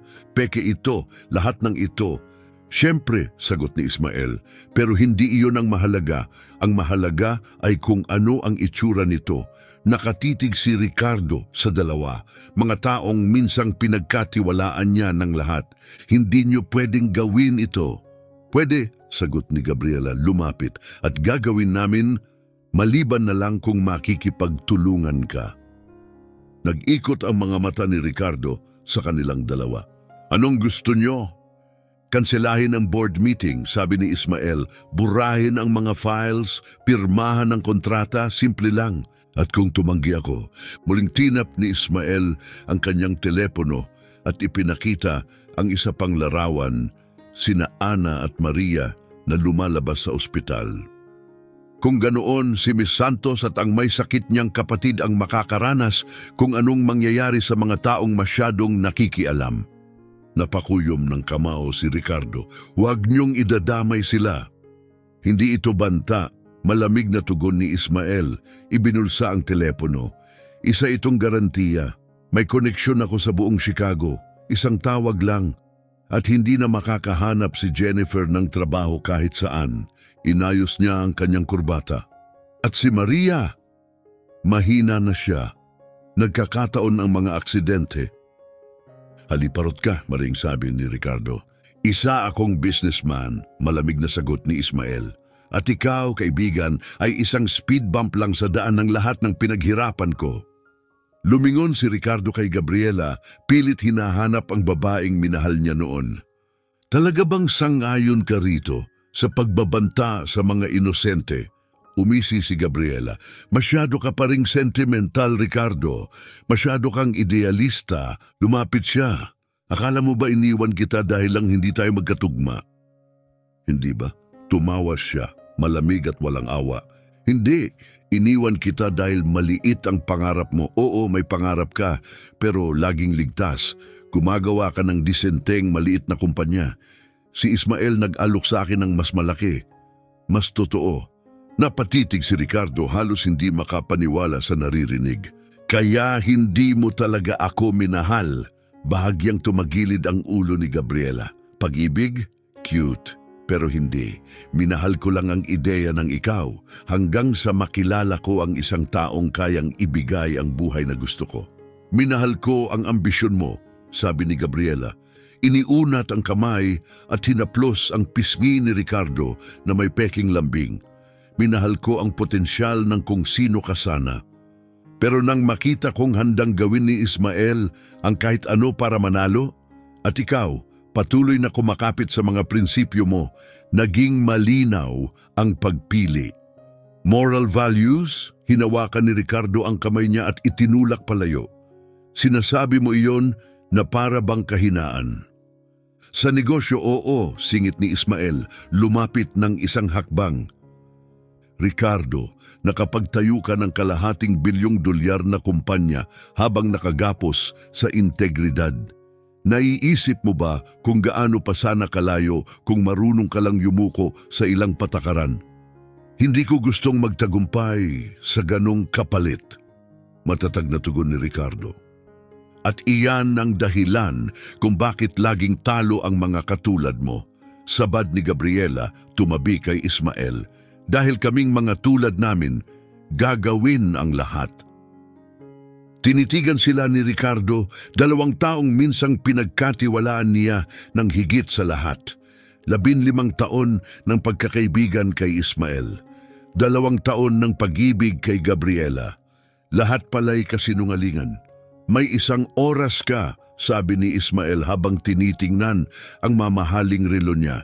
Tanghali ang deadline mo, pirmahan ang kontrata, sirain ang ebidensya o dudurugin namin ang lahat ng mahalaga sa iyo. Nanigas ang ekspresyon ni Ricardo. At si Jennifer? Kung makikipagtulungan ka at mananahimik, malamig na sagot ni Ismael. Makakabalik sina Jennifer Santos at ang kapatid niya sa kanilang maliit na buhay ng payapa. Pero kung muli kang susuway, hindi na niya tinapos ang pangungusap, ngunit mabigat ang nakabitin na banta sa hangin. Lumabas silang dalawa, iniwan si Ricardo na nakatingin sa city skyline na parang lubid na kumikitid sa kanyang leeg. Dahan-dahan siyang naupo, nakatitig sa labas ng bintana. Ang Chicago na kilala niya noon ay biglang naging malayo. Umiilag. Nagring ang telepono. Si Jennifer. Ricardo, nasa labas na ako. Handa na ba ang lahat para sa board meeting? Pumikit siya. Ang pagsasabi ng totoo ay maaaring maglagay sa kanya at kay Maria sa panganib. Pero ang pagsisinungaling... Ricardo? Puno ng pag-aalala ang tinig nito. Narito ako, garalgal niyang sagot. Kamusta ang meeting? Tinitigan niya ang 2 folder sa mesa, isa puno ng totoong ebidensya, isa tambak ng kasinungalingan. Kailangan kong kanselahin. Kanselahin bakit? Legal issues. Kailangan pa ng oras, malamig niyang sagot. Sandali ang katahimikan. Ricardo, ayos ka lang ba? Hindi ka tunog ikaw. Ayos lang ako, sabi niya, kahit hindi iyon totoo. May mga nagbago lang. Okay, magkita na lang tayo mamaya? Oo, mamaya. Ibinalik niya ang telepono at ibinaon ang mukha sa kanyang mga palad. Sa unang pagkakataon sa kanyang karera, pakiramdam niya ay lubos siyang nap-corner. Natalo. Nanalo sina Ismael at Gabriela at ginawa nila iyon sa pamamagitan ng pagbabanta sa nag-iisang taong hindi niya kayang mawala. Sa labas ng gusali ng Garcia Technologies, nakatitig si Ana sa madidilim na bintana. May mali. Iba ang boses ni Ricardo, nag-aalinlangan, umiilag. Pinagkatiwalaan niyang lalaban ito at ngayon sumusuko siya. Gabi na nang magdesisyon si Ana, mahigit ilang buwan siyang nagtrabaho sa Garcia. Kilala niya ang bawat pasilyo, bawat back entrance, bawat kahinaan ng seguridad ng gusali. Alas 9 ng gabi, iilan lang ang duty. Dumulas si Ana papasok sa basement gamit ang lumang access code na hindi man lang na-update. Umakyat siya sa service stairs papuntang executive level. Tahimik at madilim ang sahig. Hindi nakalock ang opisina ni Ismael. Sa loob nagkalat ang mga papel sa mesa, bukas ang drawers, mga senyales ng pagiging pabaya o pagkataranta. Nagsimula siyang kumuha ng litrato sa lahat, mga kontratang may peke ng pirma ni Ricardo, mga imbentong email, mga transaksyong nag-uugnay kay Jennifer sa internal accounts. Pero may nakita siyang nagpahinto sa kanya. Mga litrato, mga nakaprint na imahe nila ni Maria na lumalabas sa ospital. Sa gilid may nakasulat, secondary target pressure point. Nanginginig ang kanyang mga kamay. Sinusubaybayan pala sila. Ginagawang mga pawn sa isang corporate war. Naghanap siya ng listening devices. Sa isang penholder sa mesa, natagpuan niya ito. Isang maliit na digital recorder. Ikine-connect niya ito sa kanyang telepono. Dosenang recordings ang nakasave, mga usapan nina Ismael at Gabriela, inilalatag ang buong plano. Pero ang huli, may oras na ilang oras lang ang nakalipas, nagpayanig sa kanya. Boses ni Ismael, binablackmail si Ricardo, ginagamit siya at si Maria para kontrolin ito. Kinopya niya ang lahat at tumulas palabas ng gusali sa parehong daan na pinasok niya. Alas 6 ng umaga, tumunog ang doorbell ni Ricardo.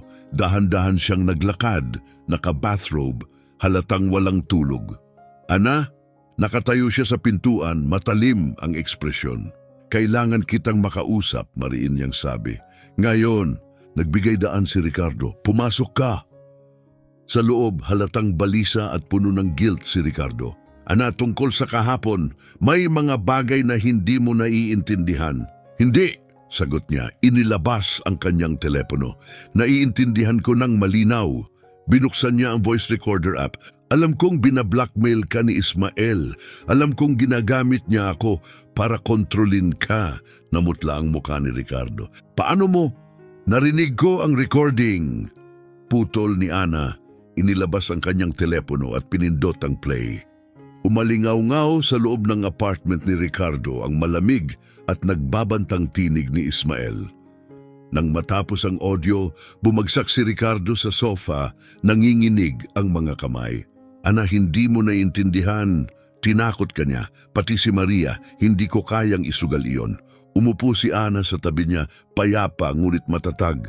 May pagkakamali siya, mahinang sabi niya. Nirecord niya ang sarili niya at iyon lang sapat na para magbago ang lahat. Napatingala si Ricardo, may kumislap na pag-asa sa kanyang mga mata. Anong ibig mong sabihin? Hawak ko na ang lahat, sagot niya, ipinakita ang telepono. Mga recording, peke nilang kontrata, huwad na transaksyon, surveillance photos. Sapat na para tuluyang pabagsakin sila. Pero paano ang mga pagbabanta? Tanong ni Ricardo. Kapag inilabas natin ito, gaganti sila. Hindi, kung mahuhuli sila. Mariing sagot ni Ana, hinawakan ng kanyang mga kamay. Kung ilalantad natin sila ngayon, habang kumpleto ang ebidensya, hindi na sila magkakaroon ng pagkakataon. Matagal siyang tinitigan ni Ricardo, nakikita ang alab sa kanyang mga mata. Anong gusto mong gawin? Ibalik ang board meeting. Ngayon, alas 2. Tumayo siya at nagsimulang maglakad-lakad, nag-uunahan ng mga plano sa isip. Pero sa pagkakataong ito, handa na tayo. Alas 2 ng hapon, puno ang auditorium ng Garcia Technologies. Nandyan ang mga board members, executives at mga kinatawan mula sa Calliope Corporation. Nasa entablado si Ricardo, ramdam ang tensyon sa bawat galaw. Sa unahan, nakaupo sina Ismael at Gabriela, magkatabi, nakangisi at puno ng kumpiyansa. Mga ginang at ginoo, panimula ni Ricardo, salamat sa inyong pagdalo. Ngayon, mayroon akong ilang mahahalagang anunsyo tungkol sa kinabukasan ng Garcia Technologies. Tumango si Ismael, nakangiting sigurado na itutuloy na ni Ricardo ang merger. Pero bago iyon, matatag ang tinig ni Ricardo, nais kong ipakilala ang bagong Vice President of Operations, si Ana Santos. Kumalat ang bulungan ng pagkagulat sa buong silid nang umakyat si Ana sa entablado. Marami ang nakapansin. Ito ang dating janitress na tinanggal sa trabaho dahil umano sa espionage. Biglang tumayo si Ismael. Kalokohan ito, sigaw niya. Hindi pwede... Umupo ka, Ginong Ramirez, madiing tugon ni Ricardo. Magkakaroon ka ng pagkakataong magsalita maya-maya. Lumapit si Ana sa mikropono.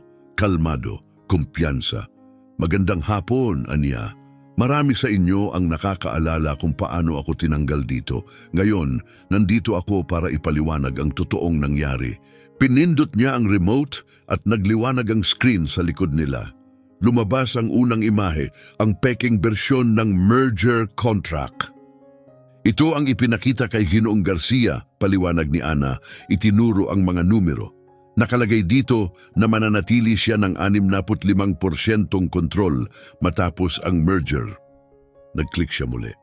At ito naman ang totoong bersyon na nakaplano nilang isumite, na puno ng mga bulungan at paghinga ang silid. Dito, 15% na lang ang hawak ni Ginoong Garcia, ang natitira'y mapupunta sa isang shell company sa offshore. Namutla ang mukha ni Ismael. Paninira ito, sigaw ni Gabriela tumayo, peke ang mga dokumentong iyan. Talaga ba? Malamig na sagot ni Ana. Kung ganon, baka mas gusto mo ito.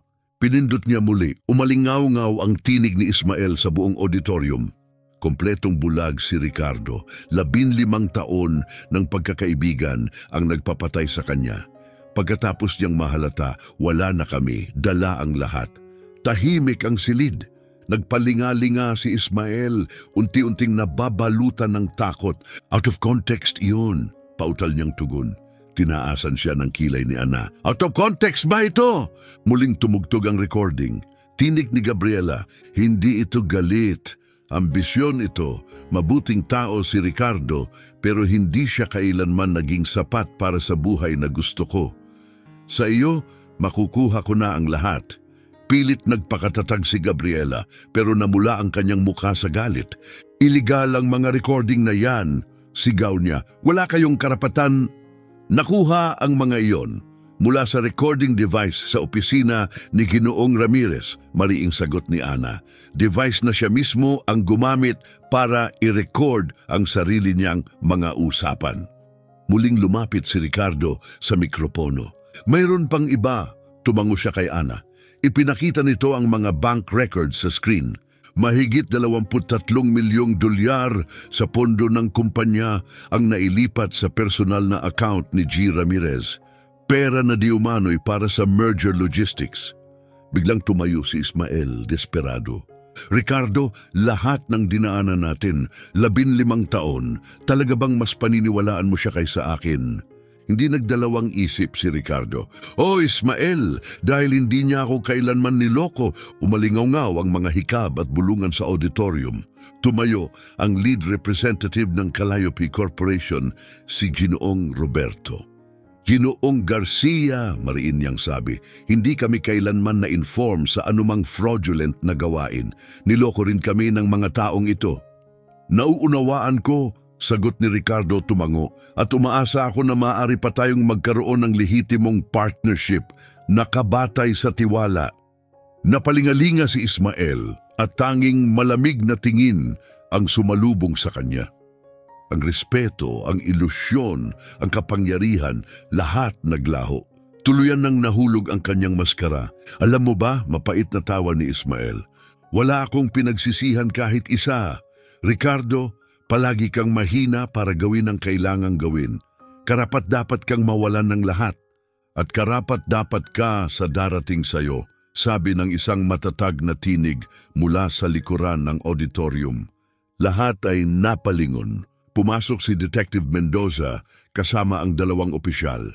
Ismael Ramirez, Gabriela Lopez. Inaaresto kayo sa kasong corporate fraud, document forgery at attempted extortion. Lumapit ang mga opisyal at kinadenahan sina Ismael at Gabriela. Umalingaw-ngaw ang mga hikab ng gulat at kasunod noon palakpakan. Ngumiti si Jennifer kay Ricardo na tumugon ng tingin na puno ng pasasalamat at higit pa. Paano nyo nalaman na pupunta rito?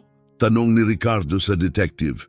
Tumawag agad sa amin si Miss Santos kaninang umaga, sagot ng detective. Sa dami ng ebidensyang dala niya, halos ipagpilitan ng DA na kumilos kami agad. Habang inaalis na ang dating makapangyarihang magkasintahan, sumulyap si Ismael. Hindi pa tapos ito, may mga abogado ako, may koneksyon ako. Meron ka nun, malamig na sagot ni Ricardo. Ngayon, kulungan na lang ang meron ka. Nang lumabas na ang lahat, naiwan sina Ricardo at Jennifer sa entablado. Kaya, biro ni Jennifer, kumusta ang unang araw ko bilang Vice President? Hindi malilimutan, sagot ni Ricardo. Niyakap siya ng mahigpit. Hindi mo lang iniligtas ang kumpanya, Jennifer, iniligtas mo ako. Ngumiti siya at hinaplos ang pisngi ni Ricardo. Iniligtas natin ang isa't isa. At doon mismo sa entabladong muntik ng maging dulo ng lahat, hinalikan ni Ricardo ang babaeng nagturo sa kanya ng lahat ng tunay na mahalaga. Ngayon ano? Tanong ni Jennifer na nanatili sa kanyang mga bisig. Ngayon, sagot ni Ricardo, bubuin natin muli ang kumpanya at bubuuin natin ang buhay natin magkasama. Sa labas, unti-unting naglaho ang mga sirena, dala ang taon ng kasinungalingan at pagtataksil. Sa loob, may nagsimulang bago, totoo. 2 linggo makalipas, nakaupo si Jennifer sa bago niyang opisina, mas maluwang at nakaharap sa Lake Michigan, binabasa ang quarterly reports. Mula nang maging Vice President, nagsimula nang magbago ang kultura ng kumpanya. At ang financial performance nito may kumatok. Pasok, tawag niya, hindi inaalis ang tingin sa papel. Madam Vice President, may minuto ka ba para sa CEO mo? Biro ni Ricardo, napangiti siya. Nakatayo si Ricardo may dalang buke ng pulang rosas. Ano ito? Tanong niya tumayo para salubungin siya. Matagal ng utang na pasasalamat, sagot ni Ricardo. Iniabot ang mga bulaklak. Napakahirap ng trabaho mo nitong 2 linggo at hindi ko nasabi ng sapat kung gaano ko iyon pinahahalagahan. Hindi mo naman kailangan, putol ni Ricardo malumanay.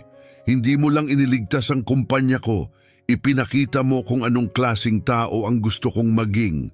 Mas mabuti para sa'yo. Ganyan ka na ngayon, sagot ni Jennifer. Kailangan mo lang magtiwala sa puso mo. Tumingin si Ricardo sa kanyang relo. 5:30. Pwede na tayong magpahinga. May sorpresa ako para sa'yo. Nagmaneho sila sa mga kalsadang kumikislap ng ilaw ng Chicago. Hindi pa rin ipinapahula ni Ricardo ang destinasyon. Sa wakas, dumating sila sa North Avenue Beach, eksaktong paglubog ng araw. Pula at ginto ang kalangitan sa ibabaw ng Lake Michigan. Anong ginagawa natin dito? Tanong ni Jennifer. Nilalaro ng hangin ang kanyang buhok. Ngumiti si Ricardo. Naalala mo ba ang unang seryosong usapan natin? Sa break room, nung gabi na binalaan mo ako, naalala ko. Sinabi mong kung nagsisinungaling ako, iyon na ang huling araw ko sa trabaho. At sinabi mo naman na kung mananahimik ka at mawalan ako ng lahat, hinding-hindi mo mapapatawad ang sarili mo. Hinawakan ni Ricardo ang kanyang mga kamay. Noong gabing yon, ipinakita mo sa akin kung ano ang tunay na tapang. Halos hindi makahinga si Jennifer, may seryoso sa kanyang tinig. Ricardo, hayaan mo akong tapusin, sabi niya dahan-dahan. Sa buong buhay ko, akala ko ang tagumpay ay pera, pagkilala, kapangyarihan. Pero nang muntik ko nang mawala ang lahat, doon ko naintindihan, wala itong halaga kung wala ang tamang tao sa tabi mo. Binitiwan niya ang mga kamay nito at lumuhod sa buhangin. Jennifer Santos, nanginginig ang boses niya, dumating ka sa buhay ko bilang isang taong matapang magsabi ng totoo. Naging kasama kita, matalik kong kaibigan at ang pag-ibig ng buhay ko. Namasa ang mga mata ni Jennifer habang inilabas niya ang isang maliit na velvet box. Ipinakita mo sa akin na hindi titulo ang sukatan ng tao, kundi puso at tapang. Binuksan niya ang kahon. Nasa loob ang isang simple ngunit eleganteng diamond ring. Hindi ko kayang isipin ang kinabukasan ng wala ka. Pakakasalan mo ba ako? Tinakpan ni Jennifer ang bibig ng kanyang mga kamay. Umiiyak na siya. Oo, bulong niya. Oo, 1,000 beses? Oo. Tumayo si Ricardo at isinuot ang singsing. Perpektong kasya. Paano mo nalaman ang size ko? Tinanong ko si Maria, ngiti ni Ricardo. Sa totoo lang, humingi muna ako ng permiso sa kanya. Sinabi kong gusto kong alagaan kayong dalawa habang buhay. At anong ipinangako mo sa kanya? Na ang pamilya ang laging uunahin. Naghalikan sila sa ilalim ng kumikinang na langit ng Chicago. Mga bituin na dahan-dahang sumisilip sa itaas ng alon. Mahal kita, Ricardo Garcia, bulong ni Jennifer.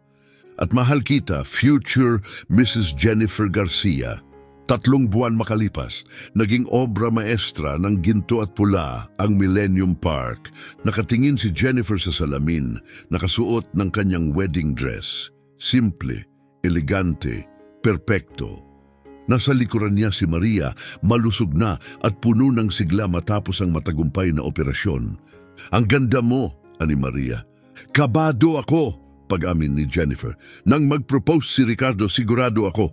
Pero ngayon, ikakasal ka sa lalaking mahal mo, sagot ni Maria, inayos ang belo ng kapatid. At sasama sa pamilyang maganda ang simula dahil ikaw ang nagbigay daan. Dumating si Dr. Rodriguez, hawak ang test results ni Maria. Perpekto ang tibok ng puso. Nakangiti siya. Nagyakapan ang magkapatid, umiiyak sa tuwa. Sa Lincoln Park Conservatory, sa ilalim ng tropical na canopy, naglakad si Jennifer sa aisle na salamin.